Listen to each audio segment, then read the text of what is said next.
Welcome to the Weird Works podcast. I'm Dr. Christy, your host. Join us for conversations about alternative and sometimes controversial healthcare topics. This podcast will provide the evidence that you need in order to make informed decisions about your health, to empower you with the facts that you need to advocate for your health, and to encourage you that there is hope your body heals. Join us from experts from all things weird, as well as the testimonies of people with stories of radical healing who were once told that perhaps their condition was a death sentence, that they would just need to live with it, or that drugs and invasive surgery were the only answer. Let's get into agreement that if there is something natural and non-invasive that could be helpful, that it could be your first option rather than your last resort. Hey everybody, it's Dr. Christy, and I have a special guest here today for this episode of the Weird Works podcast on endometriosis awareness. And so today I'm interviewing Angelica Nealon, and she's from North Carolina, and she's a wife and a girl mom. And so she had started suffering from painful periods since she was the age of 15, which is pretty common with endometriosis. It usually starts pretty early on. And then she was diagnosed formally with endometriosis and fibroids over 10 years ago. So you can see like it took a little bit of time. And then most recently also diagnosed with adenomyosis. She's the owner of Anke Beauty, which is a non-toxic cosmetic brand, which is geared towards women with inflammatory conditions. And she just found us like throughout her own healing journey that she'd encountered other women who suffered from not only endometriosis, but also autoimmune conditions, sensitive skin. And then as she continued to research her condition, she wanted to clean up her own beauty routine and found it incredibly hard to find non-toxic beauty products that were made for melanin skin.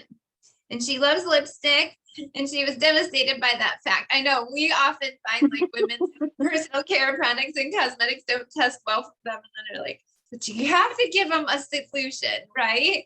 Yes. So we'll talk about Anke Beauty in a minute.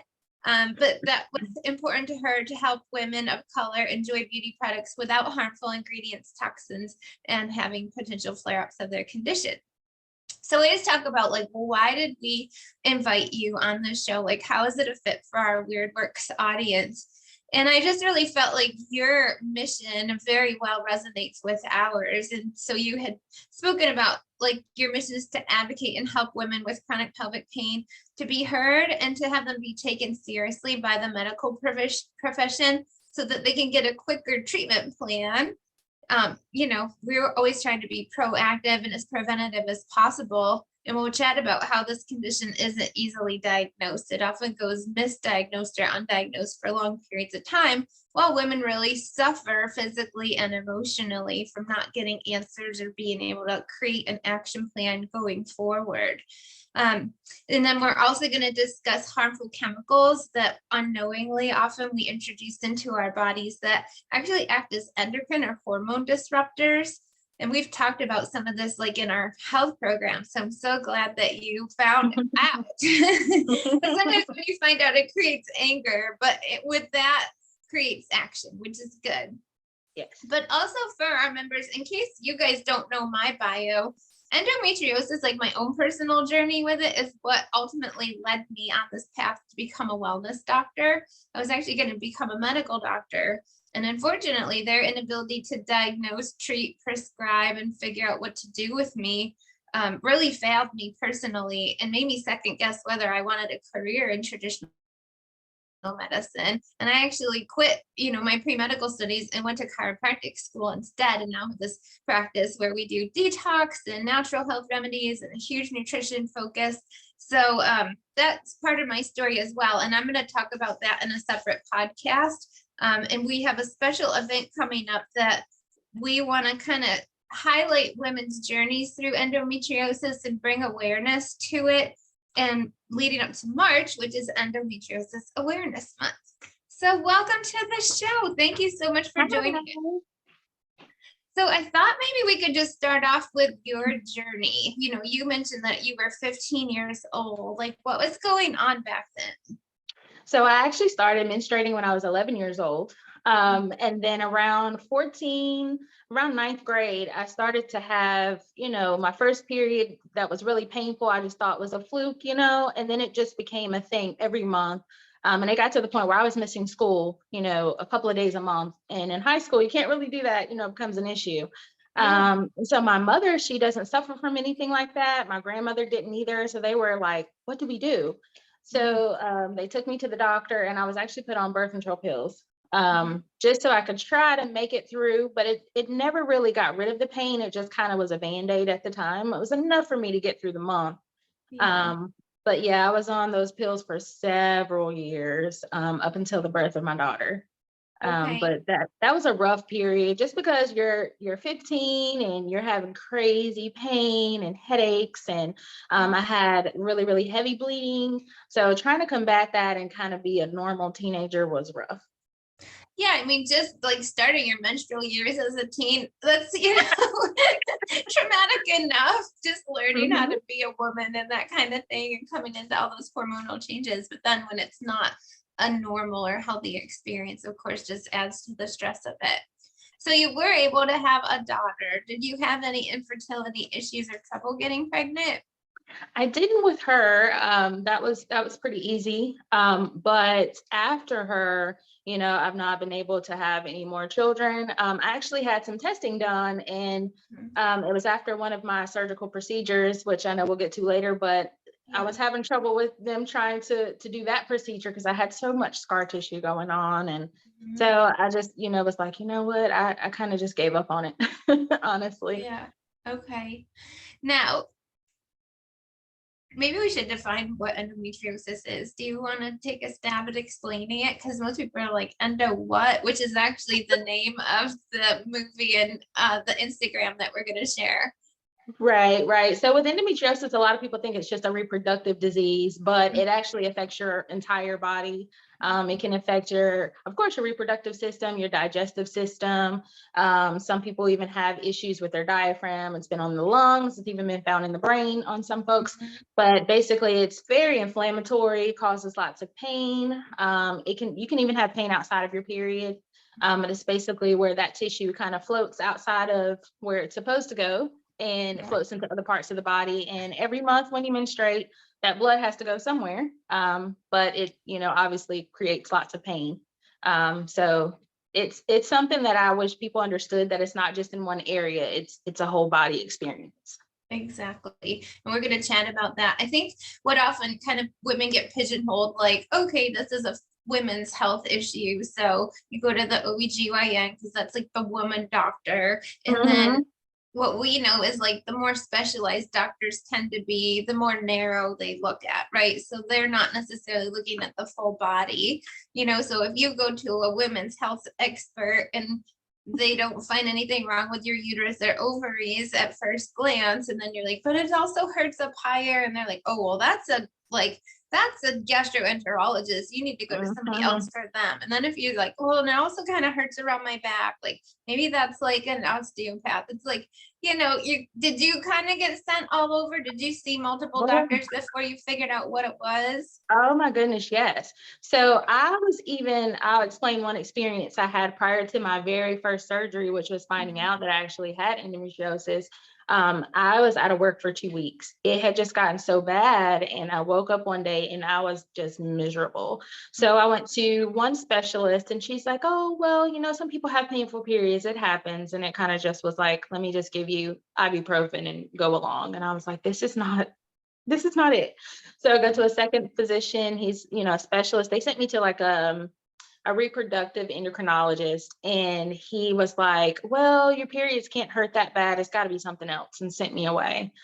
So it took me about 4 physicians before I got to someone who would listen. And they were like, I don't know what's going on. I know you have fibroids, but I feel like it's something else, but we have to, let's go in for a fibroid surgery. And that's what initially I was going in for. And then when they did the robotic surgery, they were like, oh my God. So my surgery was supposed to be like an hour and a half, and ended up being like 4.5. Wow. So yeah. Well, and I'll explain the doctor parts to our audience if you don't mind. endometriosis doesn't show up on traditional imaging. That's the difficulty. Like there's no blood test or lab test to say that you have it. It doesn't show up on just a normal like pelvic ultrasound because it's scar tissue, and like scar tissue is really hard to see. And so usually it's only really fully diagnosed by exploratory surgery. Like at least for you, you knew you had fibroids, and so they were going in to investigate that. But for me and like a lot of women, the only reason I had surgery was to get a definitive diagnosis, because otherwise they just had no idea what was going on. So they literally called it exploratory surgery, which is super scary for a teenager. Yes. Like, we don't know what's wrong with you, so let's just open you up and look around in there. It's like, Yes. okay, right. But we were young, like we didn't know now what we've come to know through our journey of all this. So you just say yes, you know.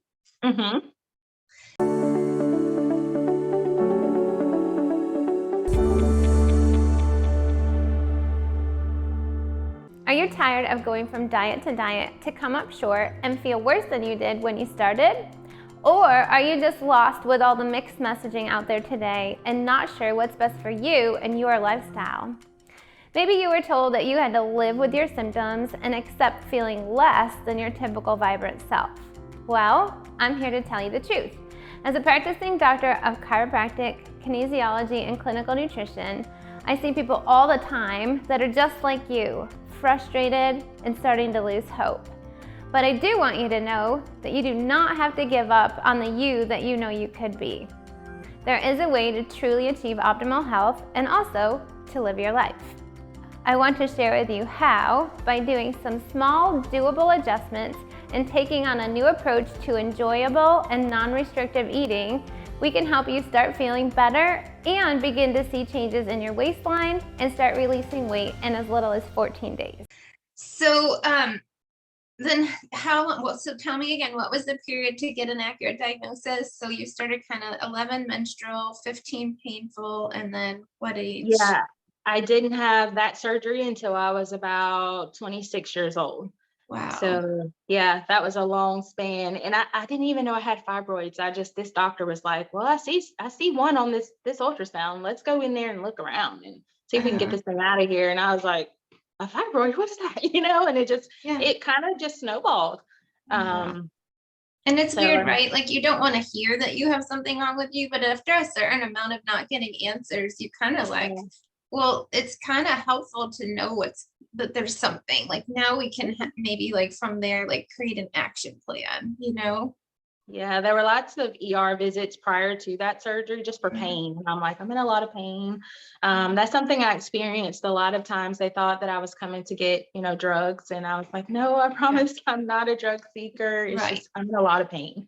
Yeah, then it comes with like the accusations. And like for a lot of women, if they can't find it on a nice, neat little like blood test or lab test, they're very often told next that it's all in their head. And so that's where I kind of drew the line, because they were ready to start prescribing like antidepressant drugs. And I was like, okay, if anybody knows me, like I've never been accused of being depressed in my life. Like I was an ambitious student, go-getter type A, like had all these plans of becoming a doctor. And I'm like, okay, you guys really are like, throwing darts at a dartboard at that point.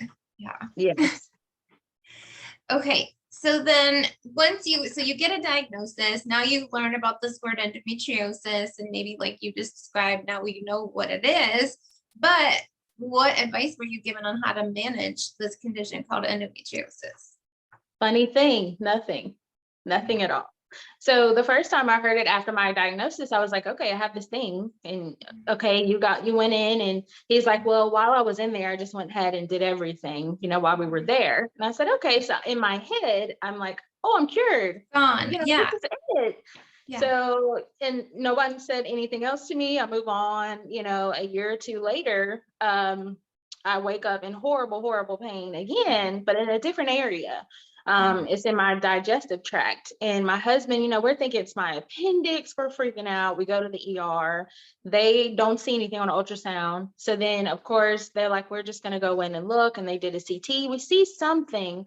Well, it had come back, of course. And the scar tissue had gotten into my intestines, and it had flipped it over. So I was having a volvulus at that point. So that's when I knew, like, this isn't something that goes away really easily. And, Right. I started to research a little bit more, but I was giving no information. So I literally thought, I was good to go after that first one. And that's So pretty typical. My dog's coming on screen. Peter's always in the podcast somewhere. He's been on everyone. He comes to the office with us, so our audience is used to Peter.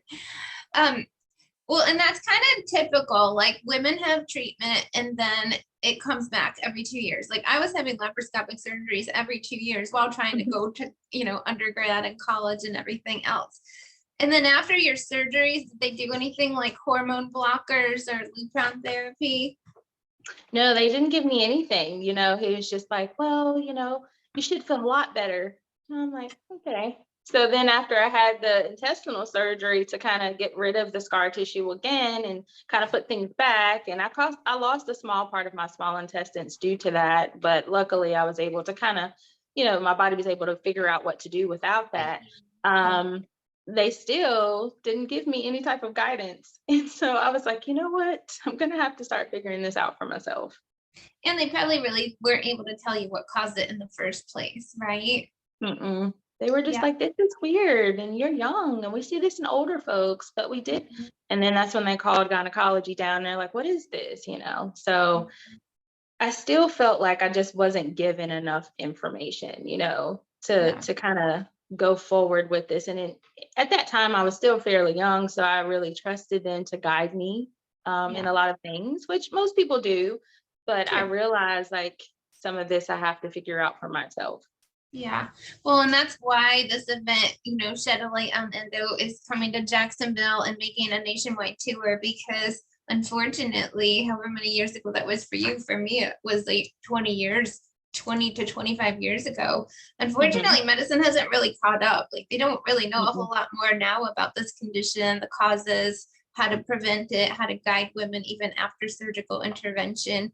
So it's just kind of a roller coaster, like surgery, ups and downs, feel better temporarily, but it comes back because, of course, if you never got to the root cause, it is going to come back like any other disease. If you don't address the lifestyle, dietary, environmental issues, like you learned about endocrine disruptors along your journey to self-advocate, then you can't prevent it from coming back or just showing up somewhere else in the body. That's just kind of how it is.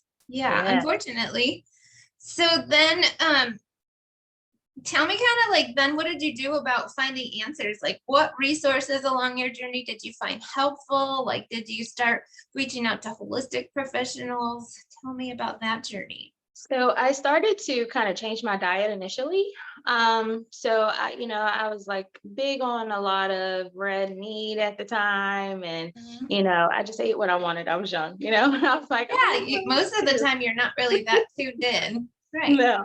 So then I was like, let me try this. So I initially cut out a lot of things out of my diet and I went plant-based for consistently for about 1.5 years, and I started to feel better.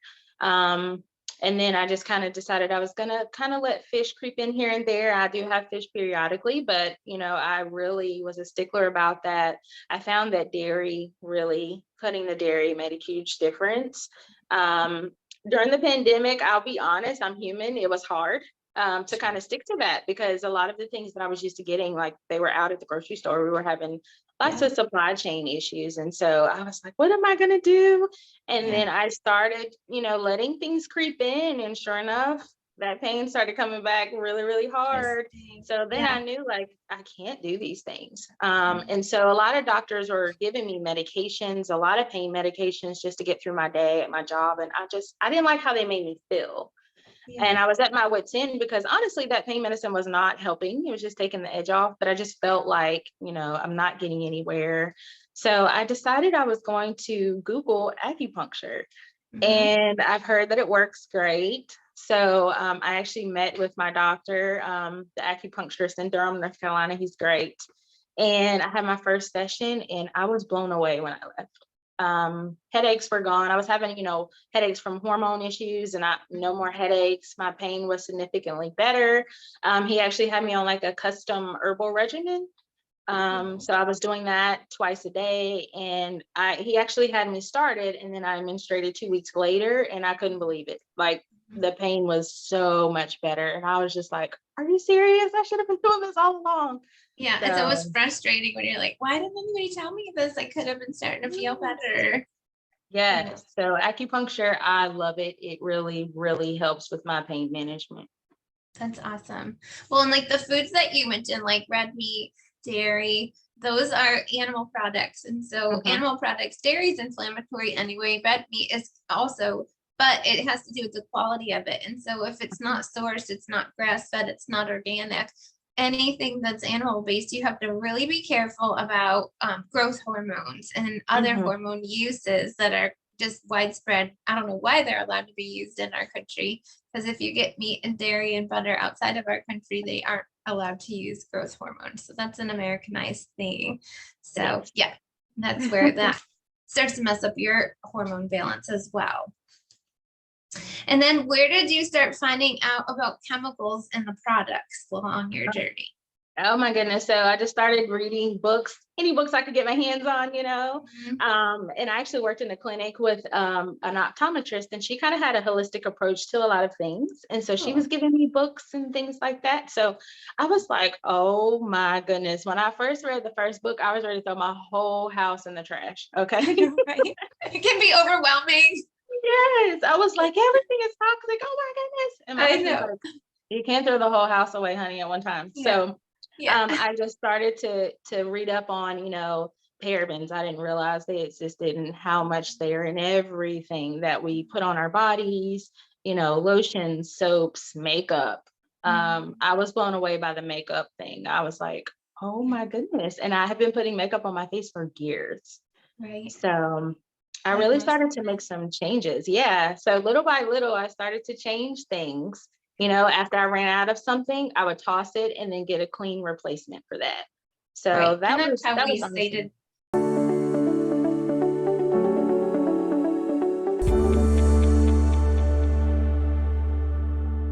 Americans spend $33 billion every single year on diets and weight loss products, and yet diets have a 95% failure rate. These statistics and my 18 plus years experience as a practicing doctor show me the real dangers of a cookie cutter approach to health, and that truthfully, diets don't work. This is why I created the 90-10 lifestyle, for the people like you and me, busy and not willing to settle for less when it comes to our health and wellness.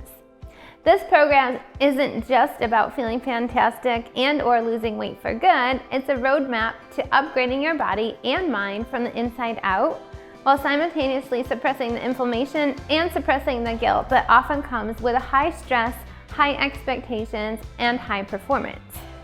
The number one reason the 90-10 lifestyle is so effective and easy to maintain is that it gives you back your willpower instead of forcing it. Yeah, that makes better sense. I even had that to ask you, like, did you do it all at once? Because that can be expensive too. And so, Yes. that's what we kind of guide women, like little by little, just replace one thing at a time. And just for people listening, if that sounds overwhelming, we're just talk about like cumulative changes. Everything you do Mhm, is cumulative. So over time, if you're making these changes, the things that you do, eat, people you expose yourselves to, thoughts, they can all be cumulatively good for you or cumulatively bad for you. mhm. So it's just, try to revamp things little by little. Like we're kind of talking to you today, since this is an inflammatory chronic condition, that means that you didn't get endometriosis overnight. And Mhm. so you don't have to feel like you have to reboot everything overnight either. Yes. Um, and so tell us about your company on K Beauty. So, what are you deciding to do differently knowing what you know now? So when I first found out, I actually was a makeup artist as well. I had a 9 to 5, and then I was a makeup artist. And so I have all this makeup that I'm putting on my clients. And I was just like, wow, so I started looking for clean alternatives. Mhm. And when I would go into cosmetic places, I could not find things that were for my skin tone, or things that work well with my skin tone that were clean. And so I was very frustrated by it. There are some products now, but there are still some things that I just feel like, don't work for my skin tone. So I was like, I need to find something. And I was like, well, how about I just create it myself? So I decided to do my research and figure out, what I wanted my product to be. But I was very, very intentional about the lab that I used. A lot of things were non-negotiable. There were Mhm. several labs that I was like, I'm not willing to compromise the formulas. Mhm. We can't have any of this. So I actually was able to find a lab. They're great. And we were able to create some lipsticks and liquid lipsticks, and we have eyelashes now. They're plant-based. So we were able to come up with some great products, and they work for women of color. So I was That's like, now I have something of my own to wear, and I wanted to share it with everybody else. So And if you guys are only listening on the Audible podcast, this is on YouTube as well. So you have to go on YouTube so you can see her beautiful skin, and her makeup looks completely professionally done, and she's just glowing, and it looks very natural too. yeah. So we know natural skincare has come a long way, Mhm. like ingredients and knowing formulations and stuff. The old Back in the day, the very first products that were clean, you were always compromising something, like it was Yes. cakey, or like it didn't last, or it would run off your face halfway through the day. But now, like, people have really figured out how to formulate it where you just really don't know if it's a high quality, department store Mhm. brand, or something, more natural, which is great. And did you find out about like cosmetic labeling laws, like how outdated they were? Because that's Oh my why some of goodness. these chemicals are allowed to be in there in the first place. They are. And that was something that I was just like, oh my goodness. Like, they essentially let them poison us and it's okay to them. Like, I couldn't understand that concept. Yeah. So I know that some companies, they can't sell their products overseas because it doesn't pass. And so with our Yeah. products, we're able to sell them, outside of the US if you wanted to, get them. And they're safe. So that was big for me. It's like I wanted it to be safe no matter where you are. I think just finding that out, that like European countries have a completely different standard for what's allowed Yes. to be in their beauty care and food products compared to America, like right there has to get you scratching your head like, wait a minute, like, why don't we have as high a standard, or why isn't our trusted FDA looking out for our best interests? Yeah. Yeah. Um, well, and I don't know too, like I just know when I did a lot of the same research, anti-aging, you have to be really careful with anti-aging over-the-counter products. Mhm. Pretty much if it says anti-aging, there's probably some amount of hormone in there. And Mhm. what we're discussing about how these labeling laws, like what they're required or mandated to put on a label, they don't have to disclose to you that there's a certain amount of hormone. Like basically, if they keep it below a certain percentage, they do not have to tell you. And so that's where another source of unknowingly using things Mhm. that are going to alter your chemistry. And it doesn't take a lot, like No. obviously we know there's topical transdermal patches for hormone replacement therapy and creams. So we know the skin is a good route of transmission to absorb those things. And so on a daily basis, we were talking about consistently, if you're Mhm. slathering on the anti-aging, over the counter moisturizers, and then your beauty care products and cosmetics on top of it all have a small amount and a small amount and a small amount of hormone in it, that over time could be a therapeutic dose to your body, Mhm. right? Absolutely. Absolutely. That's why we're very, very clear at OnK. I was like, I want to be very transparent about our ingredients. We're not going to hide what's in them. If Yeah. people have questions, we can talk about it. But I wanted to be very transparent, about our ingredients. Yeah. And to show that, we're not giving you harmful things to put on your face, especially your lips. Women, we apply lipstick several times a day, and people don't Mhm. realize that when you're eating and the lipstick's coming off and your food's going in your body. Yeah. So Yeah. Where did it go? You ate it. There's a statistic that says women absorb 5 pounds of cosmetics in a yeah. year. 5 pounds. So, like think of 5 pounds of lipstick. Like you probably have a better idea of what 5 pounds of lipstick weighs because you ship it and you Yes, receive product. That's a lot of lipstick. it is. It is.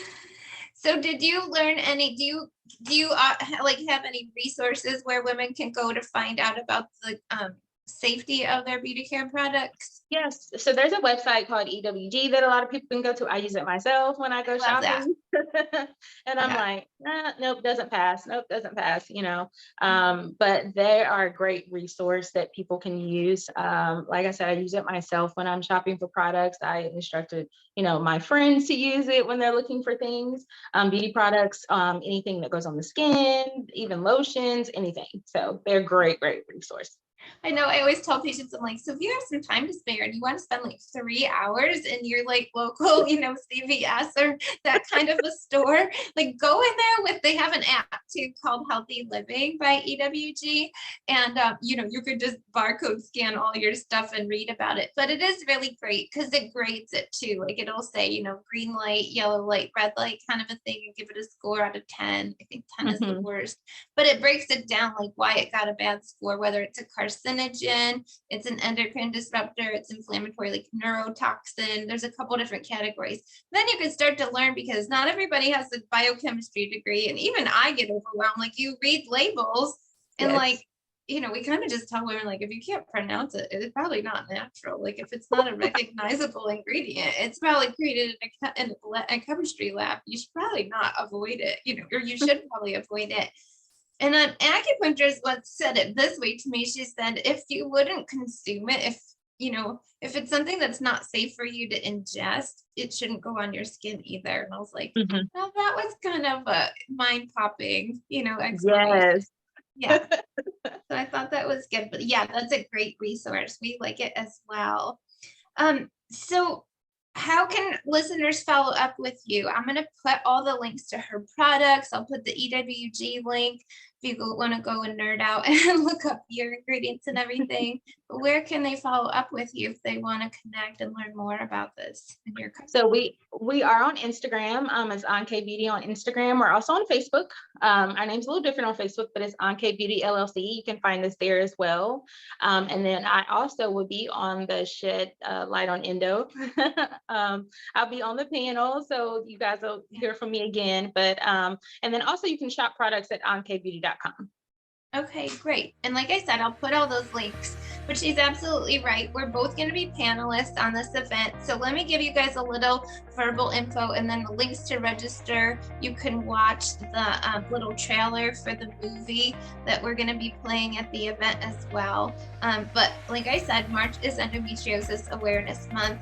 And so Shed a Light on Endo. It's actually going to be a virtual event, and it's between February 28th and March 1st. When you go to the register link, you can see the whole schedule of events and itinerary, but it is about raising endometriosis awareness. And they're welcoming the general public, and that includes educators, students, parents, advocates, healthcare professionals, and everyone, really. Like, you don't have to be a woman. Men need to know how to understand what's going on with their partners and advocate for them as well. The Endo event will have providers and exhibitors. There'll be a proclamation presentation and a showcase of businesses, really connecting women around the world to bring awareness. And then the film screening of Below the Belt, and then tons of educational tools. Like, we will be on the panel to have a discussion, and amongst other advocates, doctors, patients. And the film director and producer is Shannon Cole, and executive producers include Hillary Clinton and Corinne Fox. So just kind of cool to know some big names are behind this movement as well. You can follow on Instagram. It's called @EndoWhat, ENDOWHAT. And really, the film is changing how this silent disease is treated, offering women encouragement and the confidence to advocate for themselves and bring needed changes in our healthcare system and employment systems. The community impact of the school nurse initiative is headed in the right direction for health justice. And I said you can find out more about the movement as well as the links in the bio. But Jacksonville is going to be one of the final screening events before this film gets released on PBS, on the television network. So we really just hope you can join us and help interact in any way, shape, or form. And of course, your registration money are donations to raise awareness as well. So that was super informative. I thank you for being vulnerable and sharing your story and being willing to come on the Weird Works podcast. I think that it's going to reach other people. Like, we're always hopeful that your testimony will help others hopefully get a sooner resolution and understand and start to find some resources. Thank you so much for having me. You're very welcome. I'll see you on the panel. Awesome.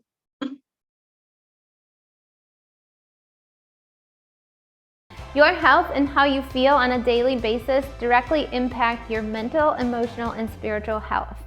We will help you reprogram your way of thinking and be on a plan that works for your body instead of against it.